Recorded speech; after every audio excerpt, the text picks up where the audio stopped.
اللهم صل وسلم وبارك على سيدنا محمد وعلى اله واصحابه اجمعين. حبايب قلبي، بحبكم في الله، ربنا يديمكم نعمه في حياتي. قبل ما نبدا فيديو النهارده منساش نصلي على رسولنا الكريم عليه افضل الصلاه والسلام، تحطوا لايك وشير وسبسكرايب للقناه علشان يوصلكم كل جديد ان شاء الله. واللي ما اشتركتش في القناه تقدر تشترك من الزرار الاحمر، تضغط على كلمه الكل عشان كل لما انزل فيديو يوصلكم باذن الله. فيديو النهارده بقى حلو جدا. نديكوا طاقة إيجابية كده. هنعمل مع بعض إن شاء الله فراخ على الفحم مشوية ومحشي، وكمان هنخبز فطير مع بعض. شوف الفيديو معايا للآخر، تطلع منه مستفادة ولو بحاجة بسيطة. يلا بينا نخش على الفيديو ونشوف هنعمل ايه. هنا بقى مامتي كانت بتقطع الفراخ زي ما انتم شايفين، ودي كانت التربية اللي كانت مربياها معاكم، وبعدها حلفت ما عادت تربي خالص. بس هتجيب تاني يعني، بس مش دلوقتي بقى، لما الدنيا تهدى وكده. اكيد انتوا عارفين يعني كيلو الفرخ النهارده يا جماعه ب80 جنيه. بدأت ان هي تقطع الفراخ كده تعملها بالسكينه كده عشان التتبيله بتاعتها وتتشرب فيها حلو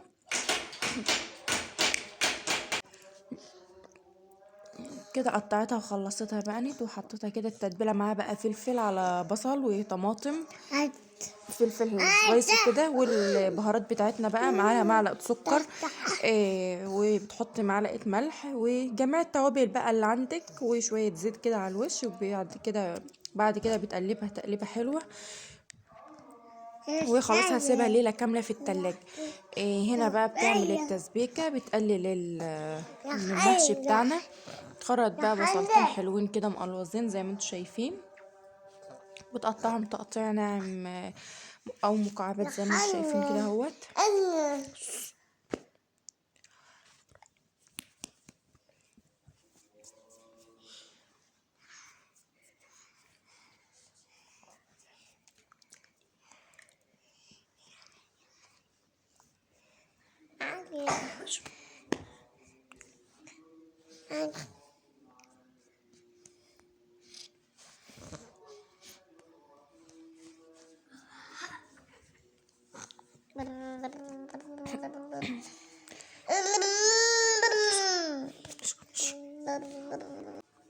كده بقى خلصت تخريط البصل بتاعها. يلا بقى بينا نروح على النار، شوية زيت بقى، وتقلب بقى البصلة بتاعتك حلو كده لحد ما تاخد اللون اللي احنا محتاجينه معانا. معانا بقى فلفل سبايسي كده حراق بقى، خليها موحوح. ايوه كده بالظبط. بتخرطوا بقى زي ما انتم شايفين. ويا جماعه انا مسرعه الفيديو علشان الفيديو ما يبقاش طول عليكم، واتمنى تطلعوا من الفيديو مستفادين ولو بحاجه بسيطه. بعد ما البصله بتاعتي اخدت لون بقى حلو كده او اتبلت، نزلت عليها بقى بمعلقه توم كبيره حلوه كده، وهديها تشويحتين برضك مع البصل الاول. وبعد كده الصلصة عندي جاهزة في التلاجة، طلعتها ونزلت عليها كده بالصلصة بتاعتي. وكمان الكرنب كان موجود عندي اللي احنا كنا مفرزينه مع بعض اهو زي ما انتوا شايفين. هنا بقى نزلت عليها معلقتين سمنة كبار كده.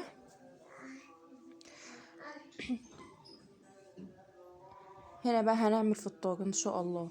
رصيت بقى بصل طرنشات على بطاطس، بقول بطاطس على طماطم. والرز بتاعي كنت غسلاه ونقعاه مصفياه يعني، نزلت عليه بقى كده. والفلفل اللي احنا قطعناه مع بعض والشبت. طريقة جميلة للمحشي جدا، اللي ما بيعملش الطريقة دي اتمنى يعملها ويجربها، مش هيندم ابدا. طريقة جميلة جدا وحلوة. احنا ساعات بنعمله كده وساعات بنعمله ني في بعضه برضو، بس الطريقة دي جميلة جدا. هنا زودت شوية من الشبت برضو، كان محتاج شوية من الشبت. ايوه قلبي بقى قلبي. هنا بقى كانت مامتي بتقلب التتبيله في بعضها كده زي ما انتم شايفين، وهتقعد بقى ان هي تحشي يا جماعه. ايوه ادوها بقى تقعد تحشي. والفراخ انا هي متبلاها على بيات، يعني عاملاها من يوم الخميس بالليل واتطبخت النهارده. ان شاء الله الفيديو هينزل لكم يوم الجمعه باذن الله. هنا بقى كانت بتلف محشي اهونت، كانت بتلف شويه كده معاكم، وبعد كده فصلت الفيديو اهونت ما شاء الله. هنا بقى الابله، مين الابله؟ وساه كانت بتطلع صورني يا ماما. عاوزه تعمل كمان، فقالت يلا تعالى بالمره. عسل يا سوسي.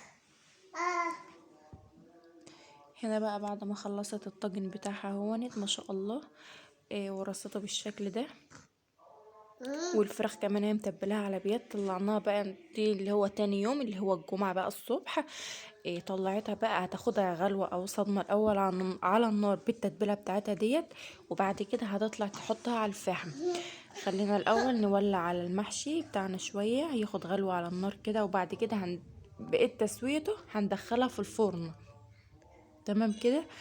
حطيناه بقى كده بيغلي، والفراخ بتاعتنا برضو حطيناها صدمة على النار اهو. عاوزين بقى هنعمل ايه؟ هنخبز بقى مع بعض. هنعمل فطرتين كده حلوين، عشان لو محدش اكتر من المحشي ياكل فطير وفراخ. طلعت بقت الفراخ كده من التتبيله بتاعتها اهو.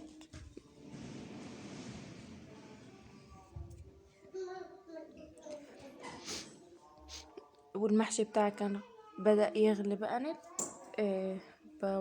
بغطي عليه بالورق السلوفان بتاعي كده او الورق الحراري.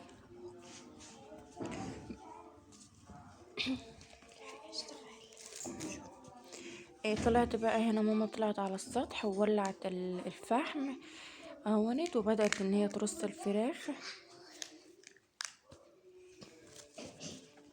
هنا بقى انا بتغطي الفراخ علشان ريحة البخار بتاعها ما يطلعش في الهواء ويبدأ ان هو يسويها. تمام كده. وبدأت ان هي تقلبها واحدة ورا واحدة كده لحد ما اخدت اللون، وبعد كده بتسيبها بقى ان هو تتلدن مع بعض. هنا المحشي بتاعي بقى دخلته الفرن ياخد بقى بقيت تسويته هنا، ومستمرين بالفراخ. ما شاء الله المحشي كان استوى اهوت وخلص، كان جميل. هنا بقى بتحط شوية من الزيت عشان تعمل دخان للفحم، وهتغطي عليها برضو تاني. وخلاص كده بقى كانت بدأت ان هي استوت خلاص وخلصت كمان. شرقت. تبدأ بقى ان هي تنقلها في حلة او في الصينية بتاعتها، وبتحط عليها فحماية وكمان شوية زيت، وتقوم مغطيها علشان تاخد ريحة البخار او الدخان بتاع الفحم عشان تبقى احلى. احنا بنحبها كده اهو. ما شاء الله لونها كان جميل جدا وكانت طعمها حلو. الف هنا يا رب اللي اكل منها اهو. زي ما انتم شايفين بقى بتحط الفحماية وعليها شوية من الزيت. هنا بقى نعمل شوية دقيق مع بعض. عندك كانت عندها كيلو من الدقيق. هنا بقى زي ما قلت لكم عملت كيلو من الدقيق. وعلى فكرة الدقيق ده بلدي مش فينو، هتشوفوه في الاخر شكله عامل ازاي. عملت عليه بقى عملت عليه بقى كان عندي لبن رايب، عجنته بلبن رايب وشوية من الزيت وشوية من الملح. حبيبة قلبي ام عيسى صاحبة امي يا ام عيسى لو انت سامعة الفيديو ماما بتقول لك هاتي كمان شوية دقيق. ماشي يا ام عيسى، الفيديو انا بقول لك فيه كمان شوية دقيق يا ام عيسى. بتحرمش منك ابدا ولا من مجايبك. آه، هنا بقى كانت بتلم الدقيق هنا بقى بدأت ان هي تلم العجينة زي ما انتوا شايفين.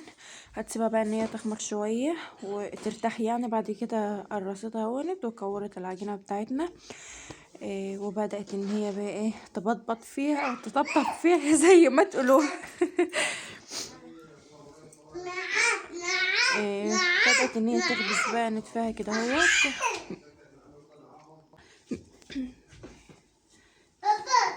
خدها بيت.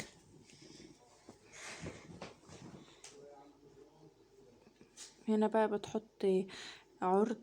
كانوا مسميينه الاول عرض يا جماعه، دلوقتي احنا بقى ما عندناش بنعمل على العرض ولا كلام من ده. حاجه ملايه مش محتاجاها عندك او كده بتحطيها. وبعد كده بتحطوا عليها كده. خلاص هنا بقى طلعت عند الفرن، وكانت الفراخ وكان المحشي استوى وكانت حطها على الفرن كده.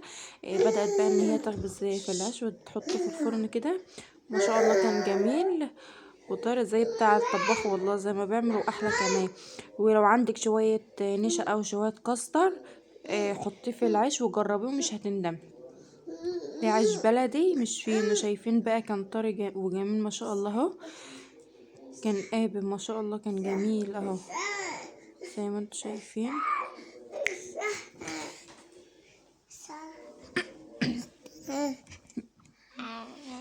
انا بقى كنت بتعمل واحده ورا التانية كده وتساعدها فريره. ايوه هو ده الكلام المظبوط. شجعونا كده يا جماعه والنبي، شجعونا بقى بلايكاتكم ومشاهداتكم كده. خلصت كان هونت ما شاء الله. شايفين بقى شكله ولونه جميل جدا. هنا بقى المحشي خلص والفراخ. اشوف وشكم على خير ان شاء الله الفيديو الجاي. باي.